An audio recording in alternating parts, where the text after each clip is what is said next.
طلال اور خواجہ آصف کہتے ہیں کہ علی امین ان سے ملا ہوا ہے، ان سے ملا ہوا ہے۔ یہ ان کون ہے؟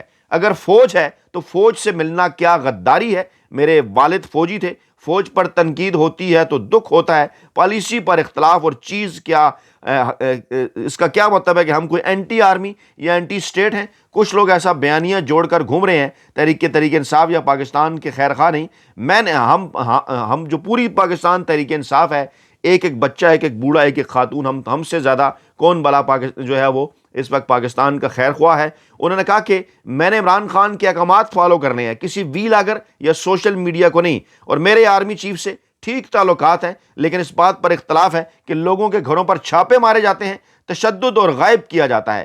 آرمی چیف صوبے کے لیے ہمارے جائز حقوق کو سپورٹ کرتے ہیں۔ انہوں نے کہا جناب مجھے کس بات پہ اعتراض ہے؟ آرمی چیف کا نام لے کر انہوں نے کہا مجھے کس بات کے اوپر اعتراض ہے کہ لوگوں کے گھروں کے اوپر چھاپے مارے جاتے ہیں، تشدد کیا جاتا ہے، غائب کیا جاتا ہے۔ یہ انہوں نے براہ راست بات کی ہے آرمی چیف کا نام لے کے کہ انہیں اس بات کے اوپر اعتراض ہے، یعنی وہ یہ بات سمجھتے ہیں کہ یہ بات پاکستانی اسٹیبلشمنٹ آرمی چیف صاحب کی مرضی سے، ان کے کہنے سے، ان کے نالج میں ہوتی ہے تو یہ ہوتا ہے۔ انہوں نے کہا جی افغان روس جنگ کو جہاد قرار دے دیا گیا پہلے، پھر اس کے بعد امریکہ نے حملہ کیا، اس کو دہشت گردی قرار دے دیا گیا۔ جو کچھ افغانستان کے اندر ہو رہا تھا، پہلے ہم نے اس کو جہاد قرار دیا، پھر ہماری پالیسی تبدیل ہوئی، دونوں مرتبہ سرزمین استعمال ہوئی جو کہ غلط تھا، اور اس پالیسی سے ہمارے تعلقات افغانستان کے ساتھ خراب ہوئے، اور اس طویل سرحد پر بات چیت ضروری ہے۔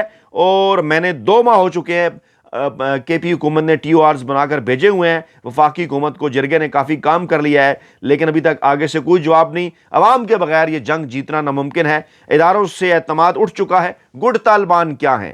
میں نے تو کافی سختی کی ہے، لیکن اب بھی ان کو پروٹیکشن مل رہی ہے۔ یہ بڑا امپارٹنٹ جملہ ہے۔ علی امین گنڈا پور جو بات کر رہے ہیں آرمی چیف کا نام لے کر، انہوں نے کہا کہ میں نے کافی سختی کی ہے، لیکن ابھی بھی ان کو پروٹیکشن مل رہی ہے۔ کہاں سے؟ میں نے کل ایک ویلاگ آپ کے سامنے کیا تھا جس میں نے تاریخ آپ کو بتائی تھی کہ کیا پاکستان کی خفیہ ایجنسی طالبان کے پیچھے ہے، اور اس کے اوپر کچھ حقائق بھی آپ کے سامنے رکھے تھے۔ سوال پوچھا تھا کہ اس وقت ریاست پاکستان کی کیا پالیسی ہے، کیونکہ ماضی میں تو یہ پالیسی رہی، طالبان کو بنایا بھی، اس کے بعد پھر ضیاء دور میں جو کچھ ہوا، پھر افغان وار میں کیسے گئے، یہ ساری ایک تاریخ ہے، کتابوں کی مدد سے ہم آپ کے سامنے رکھ چکے۔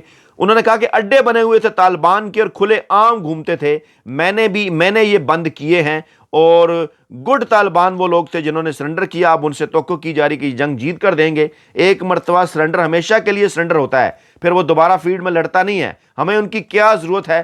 ہم خود لڑ سکتے ہیں۔ یہ باتیں کیا کر رہے ہیں علی امین گنڈا پور صاحب؟ کیا پھر ان کے ذریعے کوئی جنگ کرنے کی کوشش کی جا رہی ہے یا آپس میں لڑوایا جا رہا ہے، جن کو گڈ طالبان کبھی کہا جاتا تھا ریاست کی جانب سے؟ علی امین گنڈا پور نے کہا کہ انہیں دوبارہ کیا ضرورت ہے فیلڈ میں اتارنے کی، وہ تو سرنڈر کر چکے ہیں، ہم خود بھی لڑ سکتے ہیں۔ ناظرین، یہ معاملہ انتہائی خطرناک ہے، بڑا امپارٹنٹ ہے، اس کی جو ہے وہ وضاحت ہونی چاہیے علی امین گنڈا پور صاحب کی جانب سے بھی اور پاکستانی اسٹیبلشمنٹ کی جانب سے بھی کہ آخرکار معاملہ کیا ہے۔ علی امین گنڈا پور ایک صوبے کے وزیر اعلیٰ ہیں، یقینی طور پر ان کے پاس کچھ معلومات ہوگی، جبھی تو وہ اس قسم کی بات کر رہے ہیں۔ اور یہ بیان اس وقت سامنے آیا ہے جب قومی سلامتی کمیٹی اجلاس کے اندر انہوں نے شرکت کی ہے، اور اس سے پہلے بلکہ اسی کے بعد قومی سلامتی کمیٹی اجلاس کے بعد جو پہلا بیان عمران خان نے جاری کیا تھا وہ بھی ہم آپ کے سامنے رکھتے ہیں، بڑا امپارٹنٹ۔ عمران خان نے کہا ملک میں دہشت گردی کا ناسور بے قابو ہے، جعفر ایکسپریس کا سانحہ انتہائی افسوسناک اور قابل مذمت ہے۔ لے خواجہ آصف صاحب، ملاقات ہوئی عمران خان سے، ان کا بیان بھی آ گیا، اس کے بغیر تو آ نہیں سکتا تھا، مذمت ہو گئی۔ اس قسم کی منظم دہشت گردانہ کاروائیاں کسی بھی ملک کی سیکیورٹی پر سوالیہ نشان ہے۔ دہشت گردی کے واقعات میں فوجی اور سویلینز کی قیمتی جانوں کے ضیاع کا جتنا دکھ ہمیں ہے کسی کو نہیں ہو سکتا، کیونکہ تحریک انصاف وہ واحد سیاسی جماعت ہے جس سے تمام صوبوں کی اکثریت جڑی ہے۔ لے جناب، یہ مزدور صافی یہ کب سے آپ کے سامنے یہ بات کر رہا کہ واحد اس وقت وفاق کی اکائی پاکستان تحریک انصاف عمران خان نے بات کی۔ انہوں نے کہا کہ افسوسناک امر یہ ہے کہ تمام ایجنسیاں دہشت گردی کی روک تھام کی بجائے تحریک انصاف کو ختم کرنے پر لگائی ہوئی ہیں۔ تحریک انصاف کی جانب سے نیشنل سیکیورٹی کمیٹی کے بائیکاٹ کا فیصلہ بالکل درست ہے۔ اس اجلاس میں نہ مجھے بلایا گیا، نہ میری رائے لی گئی، اور نہ ہی بلوچستان کے نمائندوں کو بلایا گیا۔ ان کی نیت اس معاملے میں صاف ہوتی تو میری جماعت کے ارکان کو سب سے پہلے مجھ سے مشاورت کرنے کی اجازت دیتے۔ اس وقت تحریک انصاف پاکستان کی واحد جماعت ہے جس کی سپورٹ تمام وفاقی اکائیوں کے اندر موجود ہے، جبکہ پیپلز پارٹی اور نون لیگ سندھ اور پنجاب کے چند مخصوص علاقوں تک محدود ہو کر رہ گئی ہیں۔ ملک کی سب سے بڑی جماعت اور فیڈریشن کی علامت واحد سیاسی پارٹی کے سربراہ کو باہر رکھ کر کون سا اتفاق رائے حاصل کیا جا سکتا ہے؟ اردلی حکومت کی خارجہ اور داخلہ پالیسیاں ملک کے لیے زہر قاتل ہیں۔ دہشت گردی کا مسئلہ صرف تب حل ہوگا جب اس کا سیاسی حل دریافت کیا جائے گا۔ اور اس سے پچھلا جملہ میں دوبارہ پڑھتا ہوں، عمران خان نے کہا افسوسناک امر یہ ہے کہ تمام ایجنسیاں دہشت گردی کی روک تھام کی بجائے تحریک انصاف کو ختم کرنے پر لگائی ہوئی ہیں۔ عمران خان نے سیاسی حل کی بات کی، ان لوگوں کی منشا کے مطابق ان کے فیصلے ہوں گے۔ دہشت گردی کا مسئلہ صرف فوجی حکمت عملی سے حل نہیں ہو سکتا۔ ہمسایہ ممالک کو لے کر ہماری خارجہ پالیسی آزاد اور خود مختار ہونی چاہیے۔ افغانستان کے ساتھ معاملات بات چیت کے ذریعے حل ہونے چاہیے۔ رجیم چینج کے بعد ان کی اس غیر سنجیدگی کا اندازہ اس بات سے لگا لیں کہ بلاول نے پوری دنیا کے دورے کیے لیکن ایک بار بھی افغانستان نہیں گیا۔ فوجی آپریشنز کبھی بھی مسائل کا حل نہیں ہوتے۔ بڑی بڑی جنگوں کا حل بھی مذاکرات اور امن و استحکام کی کوششوں ہی سے نکلتا ہے۔ ملک صرف تب بھی متحد اور مضبوط رہ سکتا ہے جب عوامی مینڈیٹ کا احترام کیا جائے، سیاسی جماعتوں کو ان کی جگہ دی جائے اور اسٹیبلشمنٹ سیاست میں مداخلت سے باز رہے۔ 71 میں بھی ایک سیاسی جماعت کو دیوار سے لگایا گیا، پھر جو ہوا وہ تاریخ بھلا نہیں پائی۔ تب بھی اگر سیاسی جماعتوں کو متوازن مواقع ملتے تو ملک دو لخت نہ ہوتا۔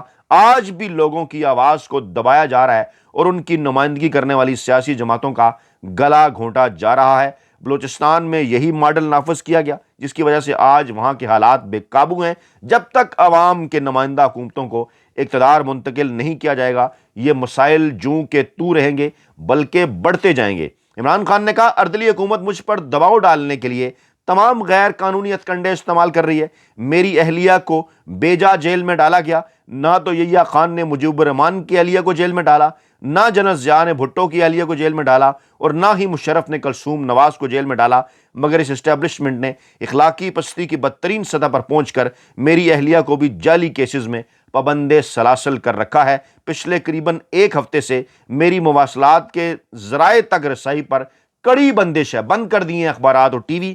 حالات حاضرہ سے بے خبر رکھنے کے لیے ٹی وی دیکھنے پر پابندی عائد ہے۔ اخبار اور کتابوں کی ترسیل بھی معطل ہے۔ میرے بچوں سے میری بات نہیں کروائی گئی، بار بار یاد دہانی کے باوجود مروجہ طریقے کے مطابق 90 دنوں میں میری اہلیہ سے 72 گھنٹے کی ملاقات بھی نہیں کروائی جا رہی۔ میرے ذاتی معالج کو مجھ سے ملاقات کی اجازت نہیں دی جا رہی، نہ ہی ڈینٹسٹ کو ملوایا جا رہا ہے۔ میرے پارٹی رہنماؤں سے ملاقات بھی نہیں کروائی گئی۔ مجھے مکمل طور پر بے خبر رکھا گیا تاکہ اے پی سی کے بارے میں مجھے علم نہ ہو سکے۔ یہ جو کچھ بھی کر لیں میں ان کی فسطائیت کے آگے نہ ہی پہلے جھکا تھا اور نہ ہی اب جھکوں گا۔ میں پاکستان کی حقیقی آزادی کے لیے کھڑا تھا، کھڑا ہوں اور کھڑا رہوں گا، چاہے مجھے تمام عمر جیل میں کاٹنی پڑے۔ میں انشاءاللہ اپنے ملک اور اپنی قوم کی خود مختاری کے لیے آخری سانس تک لڑوں گا۔